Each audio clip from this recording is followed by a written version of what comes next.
Welcome to Footprints in the Market. Today we have the CEO of the Playa, Viktoriia. Thank you so much for coming on the podcast today, Viktoriia. Thank you very much for having me. It's a pleasure. So, for those of you who listen regularly, you know that normally we typically have everybody that's specific to the marketing team. So, we have like a CMO or a marketing director. But what makes it different about this podcast and why we wanted to kind of get Viktoriia on is Viktoriia comes from outside the iGaming space. So, what we thought would be interesting for you guys would be to hear a little bit about how somebody who's from a different industry can come in and bring a brand new product to iGaming.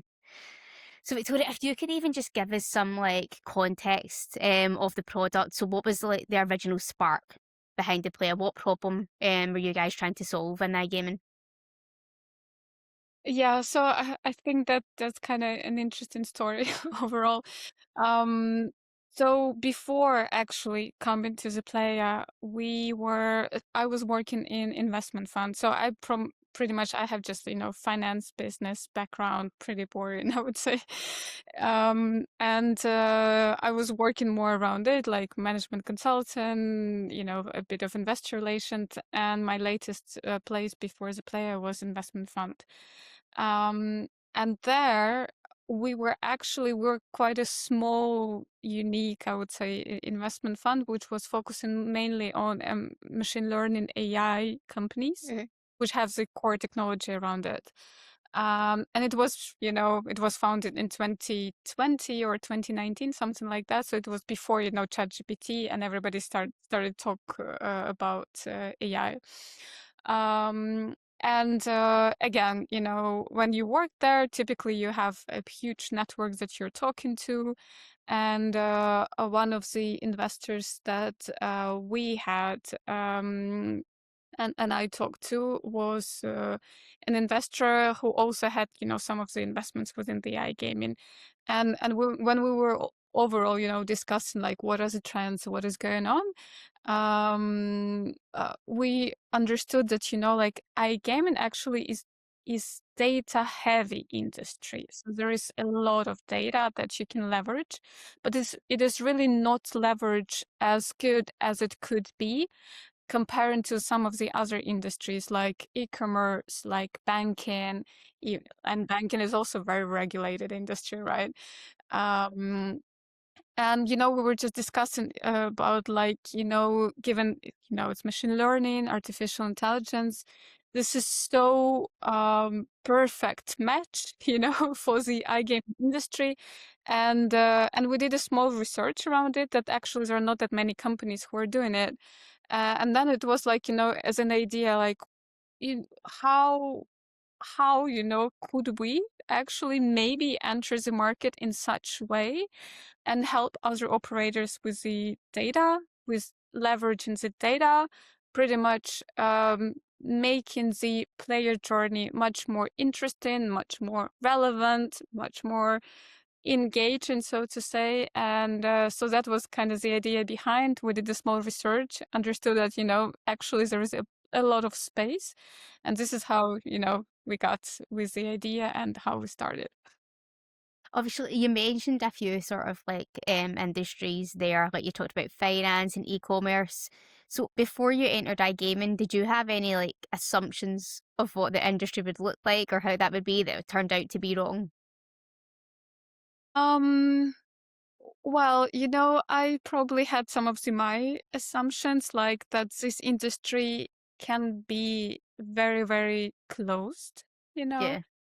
that it is really difficult to build trust, that it might be quite transactional, given that, there is a lot of money going around in this Yeah. industry. This is true. Yes. So I was thinking more about like not through the technology perspective, but more like how to navigate it, because again, it's always about people. And even if Yeah. you're a B2B data solution provider, so to say, you're still dealing with people.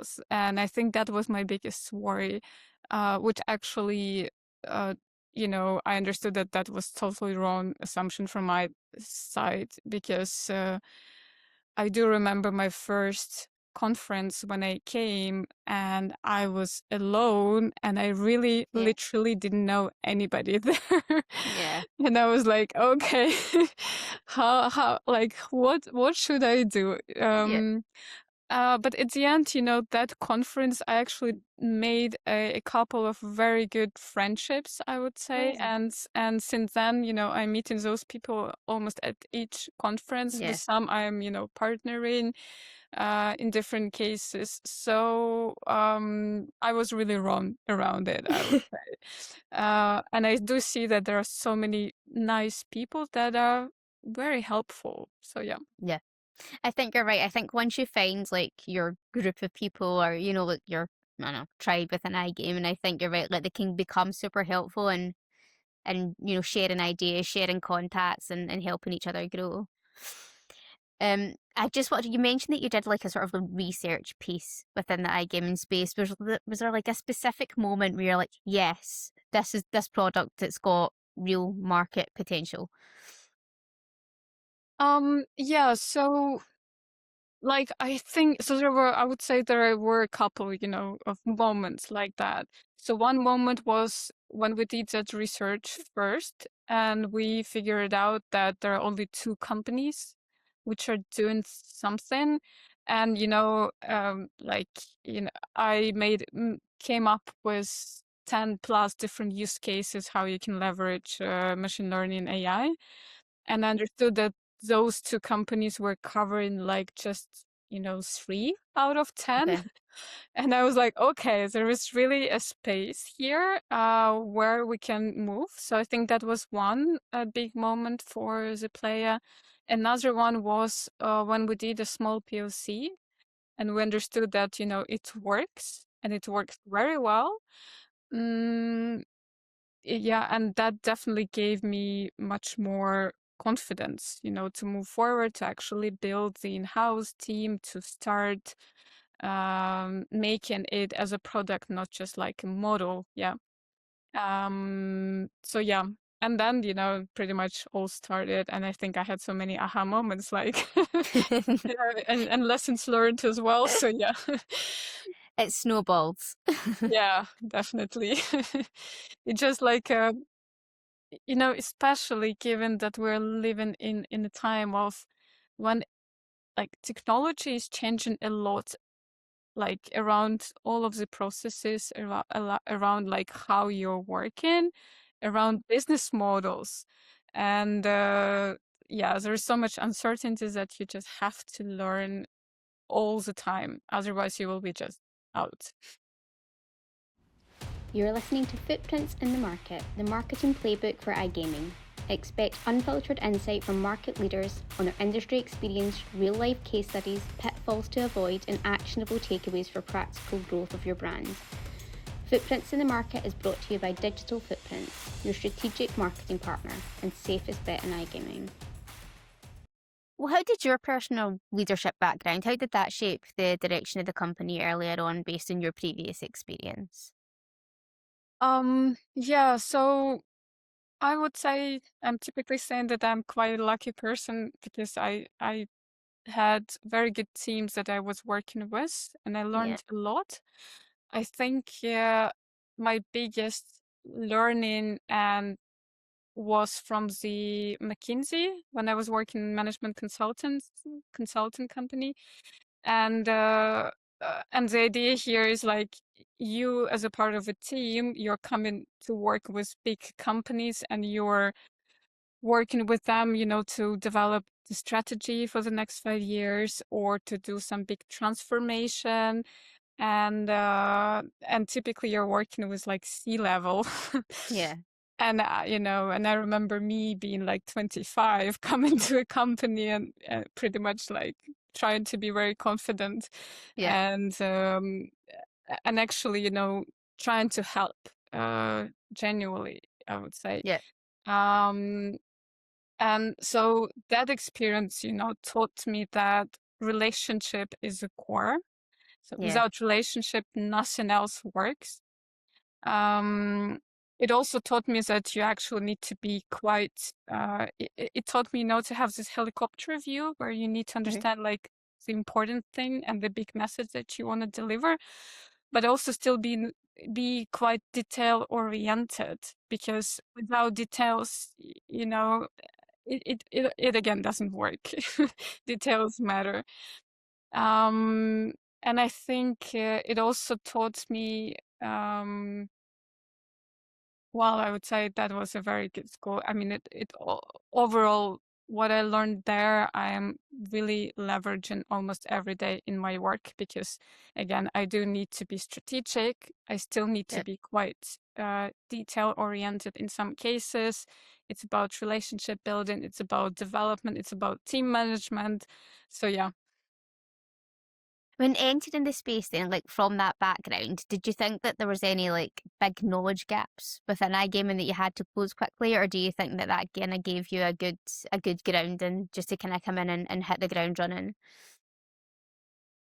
Yeah, so in terms of gaps, well, I definitely like I did I yeah, I really needed to be very fast up to speed in terms of my understanding of the iGaming and how it works, and what B2C operators need at the end, like what is a problem statement that we're trying to solve with them together.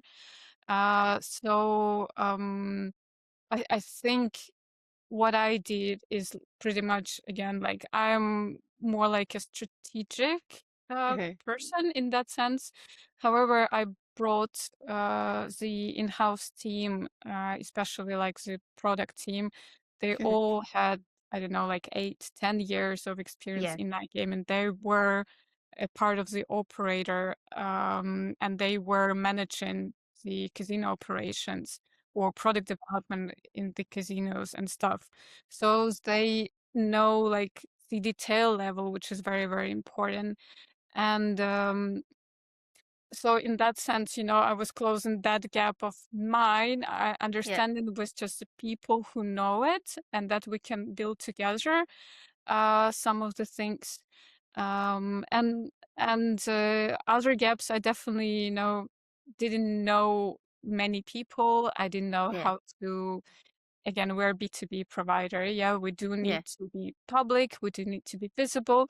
So like this whole journey I was learning on the go.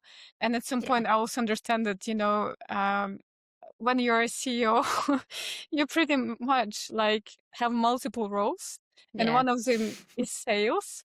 And this is yeah, something that I didn't have experience before. And I'm like, okay, so today I'm sales and I need to yeah. sell. So yeah, so I think I really had a lot of gaps. Do you know what though? I think some might say it's actually a really good balance because, like, if you've got a product team that's got that experience within the iGaming space that can help you with that, I think that from your experience, I know I think like the marketing team, they're not from that industry as well, but I think it could bring a new layer of sort of fresh thinking, from people out there and bring stuff that's worked elsewhere and kind of transfer that here.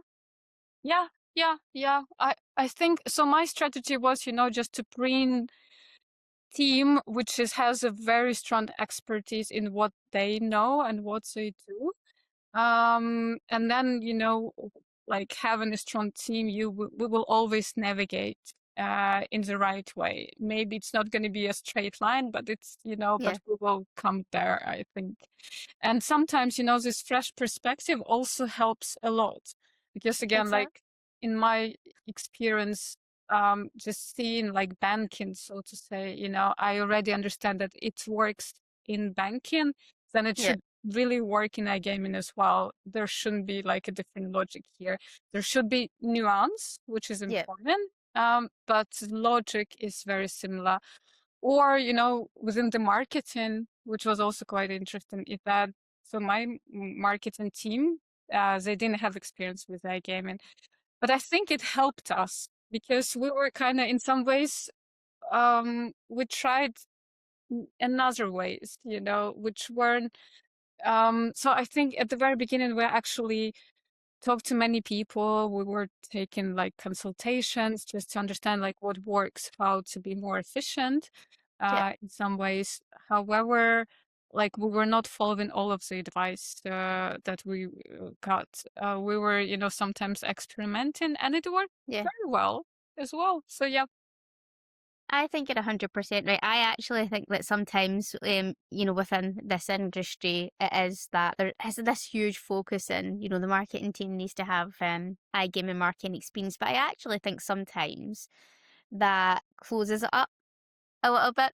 And then you don't have as many like fresh perspectives or people trying different things that they've tried elsewhere. So I think you're 100% right. I think it could potentially, actually, in some aspects, give you guys a little bit of a competitive advantage because you're not too worried about experimenting as maybe some people who've kind of been baked into it for 15 years might do. Yeah, yeah, I do agree here very much. So when you were building the product, what kind of came first? Was it tech? Was it compliance? Was it insight? How did you kind of get it from, a concept to like a go-to market product? Um, well, I think so we were definitely starting with the product. Yeah. Just to, I think we were starting with the problem itself, I would say. Yeah.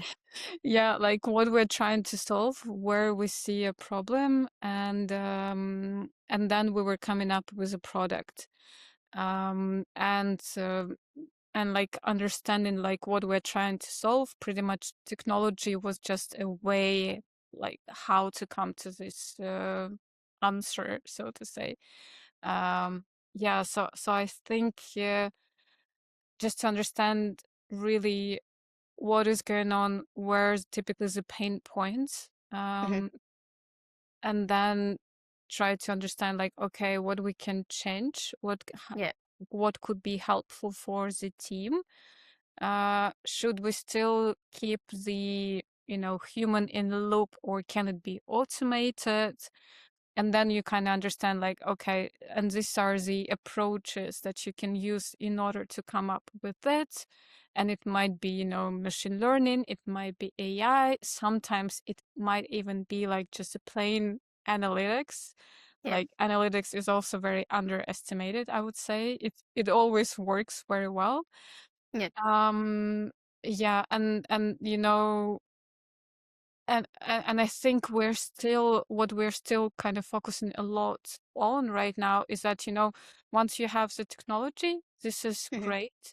But like if you're not having this practical layer, how the team will be using it, how the team will be implemented this into their processes, it also is quite difficult. So we we do understand this um point right now, and we are now even paying more attention to that layer, Yeah. because without it, whatever technology you have, whatever, it might be the best model ever on the market, but if Yeah. it's not usable, it's not a product that you can sell. So I think that's how we were thinking around it. Yeah. Footprints in the Market is sponsored by BetComply because in iGaming, compliance isn't just a tick box exercise. From new market entry to ever changing regulations, BetComply keeps you one step ahead. Don't risk it, own it. Head to betcomply.com and take control of your compliance today.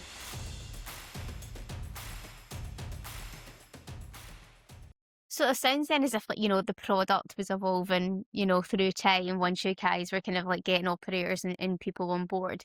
Was like did the marketing strategy evolve as well? Was there stuff that sort of like changed within that when you're kind of like getting this product out there and people known about it within the space? Wow. I would say that it it never was like I was thinking about it. Like, no. Uh, I think we really, we're iterating all the time. Yeah. So we're just, starting with something, and then we'll figure it out on the way, I would say. So overall, my strategy is that, we do need to have the product. We do need to have a couple of cases where we already tested the product, it works, and then go live, so to say, go to the market. And that's why, we're actually existing a bit longer than we started to be visible. Yeah. Um, and we started, actually, every time I was thinking that, oh, it's going to be like quick here, like, da, da, da, Yeah. already. No, like we started with a website. Website took us 3 months. And I was like, 2 weeks and it should be ready. But no, it actually took us 3 months and a bit of reiteration, because when you're actually making a website, you are Yeah. really rethinking your product a lot, Yeah. because you're trying to tell that story. Like, what's the problem are you solving? For whom is it? How Yeah. it works? What it brings? And so I think we did like quite some iterations around it, but it also gave us, a lot of good foundation just to be very specific and to understand like how to communicate it. So that was just a website. And then, we started with like, okay, how do we go to the conferences? How do we Mhm. learn about people? How to get into, I don't know, speaking opportunities? How to work with PR? What are the rules for the search Yeah. engine optimization and stuff and stuff? And pretty much we were kind of just trying out, see what works, and then kind of iterating. And I think here, you were previously asking me about some of the moments when, the outsiders might have a competitive advantage. Yeah. Here, I think here was the marketing we actually had, because, once we talked to some of the companies, Mhm. they were all saying that, like, okay, everything is paid. Like, Yeah. PR articles, they're only for money. Speaking opportunities, only for money, and stuff. However, like my team were like, let us try the ways how we're typically doing it in other Yeah. industries. And Yeah. so far, we got quite of some coverage in terms of PR for free. And in terms of speaking opportunities as well, like not all of them for sure. Sometimes you just Yeah. can't really, but Yeah. in some ways you can. And I think it really depends on like whether you can actually give something important and interesting. So if you can, then it's just a good content piece that nobody wants to miss. So I think that's a good thing to try as well. 100%. I think I'm a big advocate of organic PR that's not paid for, because I think, well, for a couple of reasons. I think the customer is very, very smart. So they know when people are just pumping money into PR pieces that will be published. Whereas I think if it's coming from a place where it's actually such a good story to tell that they'll just need to publish it anyway, I think that's when like the real buy-in comes. And that's when they're like, oh, okay, this makes sense. These people aren't paying, fortunes to have their name plastered here. It's actually because they've got something really important to say. Yeah, and you definitely also know it yourselves that, when you have actually the relationship, then again, it also changes a little bit, because like, you can be invited sometimes when they understand that they need somebody who can give some of the insight, some of the internal thinking. Yeah, so I think that really helps. I do agree here a lot, and I, you know, think that this is what we Mm. should leverage. Is there anything that you would do differently if you were to like relaunch the Playa tomorrow? Is there one thing that you'd be like, oh, do you know what? I would not have done that and I would have done this instead. Is there anything that stands out? Oh, that's that's an interesting question. Well, sometimes I'm thinking that if I knew how difficult that path would be, no, and I think that that applies to every entrepreneur. So to say, like, if you knew at the very beginning that it's going to be that difficult, you Yeah. might probably not go there. So I'm thinking that I do appreciate, all of the learning that I got on the way. However, in terms of like what I would redo is I think so. Like our story is that we actually started with a POC, with a proof of concept, and in order to do that proof of concept, we actually hired the outsourced team because again, bringing the in-house team, it is a big commitment because you're always headhunting people, and and you want good people, Yeah. and come in like once you like, for instance, me as a CEO, if I don't know the answer, whether we're gonna have money in 3 months, because we do need to first try it out. Yeah. Yeah. I feel very responsible for, pretty much just taking the person from their place where they actually have a good work and then dropping them in 3 months, so to say. So we kind of started with that thing with the outsource first, just to understand whether it works. And I Hmm. think it's a good strategy, but you do need to limit it very much. So like just take it for a month or two maximum, and then like do your use case, uh, test it, and once it's working, just go directly into hiring the in-house team.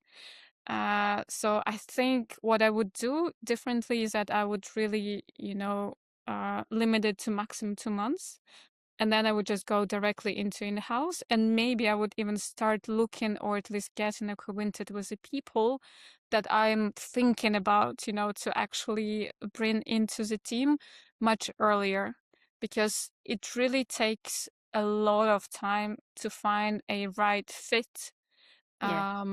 especially when it should be a head of department, like head of product or head of engineering or head of marketing. Yeah, it takes a lot of time, especially I would say for for a early startup company, because Yeah. again, um people might be not that risky. Hmm. They do want to have confidence, they do want to have kind of feel of security, and not everybody is reckless. Like, yeah, and so I think that was one big lesson for me that I had, and I would definitely not repeat that.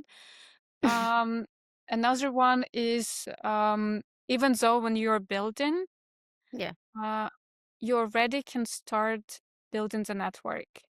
So you can Yeah. do some of the homework, uh, so that once you're ready, you already have the, like, whom to go to, how it works. So I think that would be super helpful as well, because we Hmm. started more like, okay, we were ready, we were Yeah. confident, now we go to the market. But Yeah. there's a lot that you can do before. Um, yeah, and everything else, I think it's just normal. It's sometimes Yeah. hectic. It's normal. You just need to be prepared and understand that it takes a lot of time. That's it. Be patient. Yes, yes, yes. Be That patient. I actually, think that's crucial. You're so yeah. right. Because sometimes, you really want to have everything so fast, but Yeah. it's just not that fast. Footprints in the Market is brought to you by Digital Footprints, your strategic marketing partner and safest bet in iGaming. Make your mark and work with us to drive growth and innovation for your iGaming business. That's something that I've had to learn. As somebody who owns the agency, to be patient. It's still something I'm working on. I hope I get a little bit better. Even at 15 years in iGaming, I think it's because as well we're so used to everything moving super quickly. Like even like regulations, like can just change, in a week. So because of that constant, agility, then you can kind of become just desperate for everything to happen so quickly. But in real life, it's not Yeah. always how it works. Yeah. Yeah. And I think, and maybe did you have such feelings that, at some point when you were like really already tired, and then, at Yes. that point, actually something amazing happens, and you're like, yes, we, did you Yes. have the same? 1,000,000%. So like, there's probably been, I would say, maybe like 2 times across like the 16 years that we've had this, but I've just thought, you know, I'm actually really, really tired. Like, I'm actually, and then something massive's happened. And I thought, no, do you know what? No, I'm in love. I've changed it. I've changed. I'm loving it again. I'm loving it. I'm loving it. So yes, definitely, I can relate, and it resonates.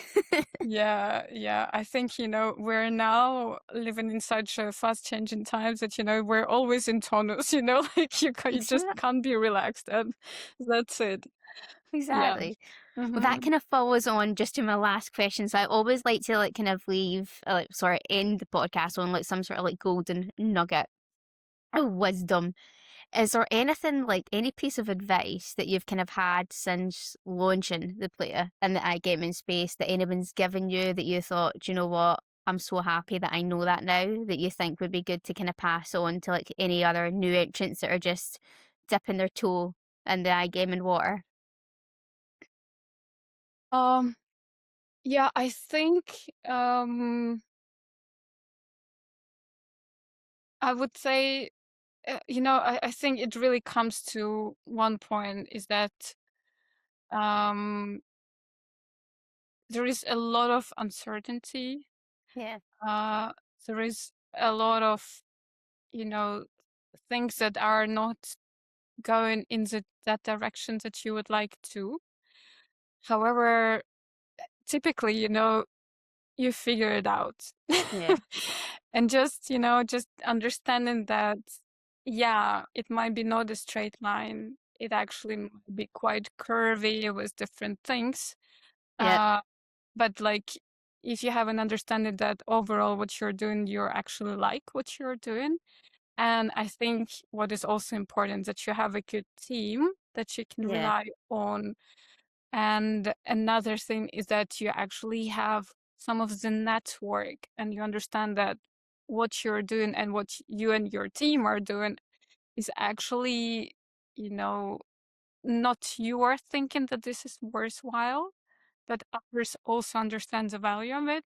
yeah, I think that gives a lot of good foundation to actually just go and navigate, that quite a wild ride, I would say. And I think, it really comes with time.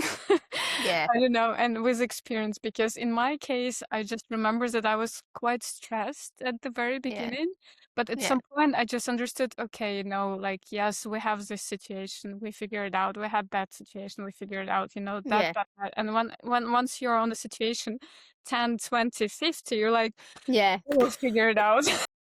yeah, I just know it's okay. It might be very bad, but we yeah, will still figure it out. And I think that's what took a lot of stress out of me at some point, and gave a bit of more joy of actually being on this road. So I think that what I and again, saying this right now sounds, so simple and understandable.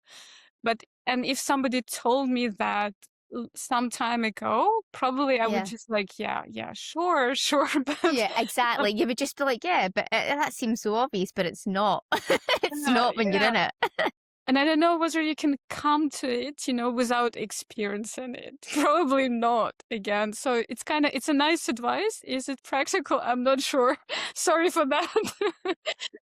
No, I think, you know, we have the, like, I always say this phrase, like, whenever we encounter a problem of some kind, like, at the agency, we'll say, everything's fixable. Everything's fixable. I think you just kind of need to take it one bit at a time so it doesn't seem like, you know, it's this major catalyst that's going to cause issues. And I think you're right. Like, you fix this problem, then you fix the next problem, then you fix the next problem. And I think like that approach just makes everything so much more manageable. Yeah, yeah. So with you here. It's- If you were to give me an advice, what would be yours? It would be um, build a strong network.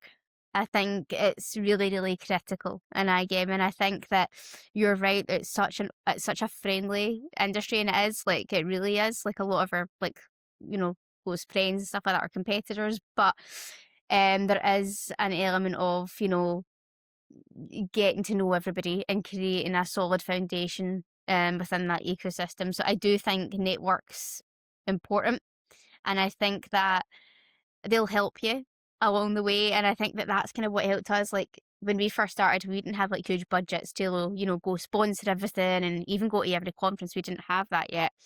But what really, really helped us out was just building really, really strong relationships with people that would, introduce us to their contacts. They would teach us things as well, like, and give us like that helping hand up.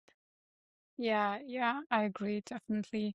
And those relationships might also, open you some new opportunities, which is Exactly. again great. Exactly. And I've actually learned that even more so recently because, doing this podcast and we've kind of got a new startup initiative that we've just launched. And I'm speaking to people like across the entire ecosystem that probably previously I wouldn't have come into contact with. And that's just opened up so many connections, so many doors, but also just like so much more knowledge than what I had even before when I thought I was knowledgeable. So I think there's always something to learn. Yeah, I agree. That's true. Cool. Well, Thank you. thank you so much, Victoria. I really appreciate it. Honestly, it's been great listening to your story. And I know that it's something that's definitely going to resonate with some of our listeners for footprints in the market. So thank you so much for your time. Thank you very much for invitation. I'm really happy being here and thank you to you. Yes, thank you.